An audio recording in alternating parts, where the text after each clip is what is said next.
Welcome to Whiteboard Anatomy. My name is Samantha, and we are going to be going over the rotator cuff muscles today.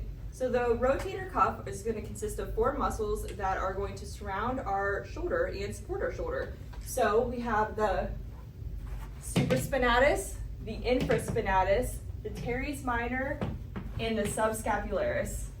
So this is the model we're going to be using today, and this is going to be the posterior shoulder. So if we were to go ahead and remove our deltoids right here, we can go ahead and view our rotator cuff muscles. We know that this is going to be the posterior side because of this bony landmark on the scapula, which is going to be the spine of our scapula, and this is going to be the anterior. So the first muscle we're going to talk about in our rotator cuff is going to be the supraspinatus, which is going to be this muscle right up here. So the supraspinatus is going to originate on the supraspinous fossa of our scapula, and it's going to insert on the greater tubercle of our humerus. So the supraspinatus is going to be a rotator cuff muscle that's on the posterior side of our shoulder, and it's going to insert on the anterior side of our humerus. So since it inserts on the humerus, it is going to produce abduction of the arm at the shoulder joint. So the next muscle we're going to talk about is the infraspinatus, which is going to be this muscle right here. This muscle is going to originate on the infraspinous fossa of the scapula and also insert on the greater tubercle of the humerus.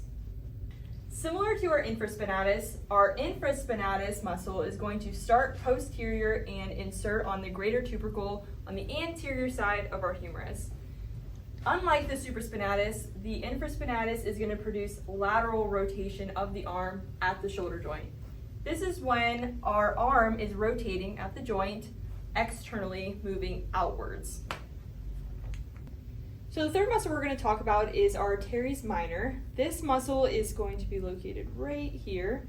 This is going to originate on the lateral border of our scapula, and it's also going to insert on the greater tubercle of our humerus. So teres minor is going to be very similar to our infraspinatus, besides the origin. So it's still going to be a posterior shoulder muscle, except it's going to originate on the lateral border of our scapula and still going to insert on the greater tubercle. And just like the infraspinatus, it's going to produce lateral rotation of the arm at the shoulder joint. So the last muscle that we're going to talk about in our rotator cuff is going to be our subscapularis. Unlike our other three muscles, this is going to be an anterior muscle. So the model is now flipped on the other side, and this is going to be the anterior side of our scapula. This is going to be our subscapularis. It's going to originate on the subscapular fossa, and it is going to insert on the lesser tubercle of our humerus. So this muscle is going to run medially and insert on the lesser tubercle of the humerus. Our subscapularis, like I said, is going to be on the anterior side of our scapula, and it's going to insert on our lesser tubercle of the humerus. The difference about this muscle compared to the other rotator cuff muscles is it's going to produce medial rotation of the arm at the shoulder joint because it's going to run medially to insert on the humerus. So medial rotation is twisting that joint inside, inwards.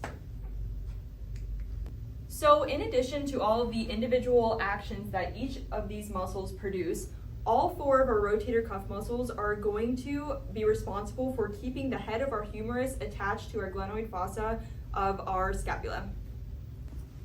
So everything written on the whiteboard here is going to be a recap of what we talked about in today's video, describing the origin, insertion, and action of all four muscles that are in the rotator cuff.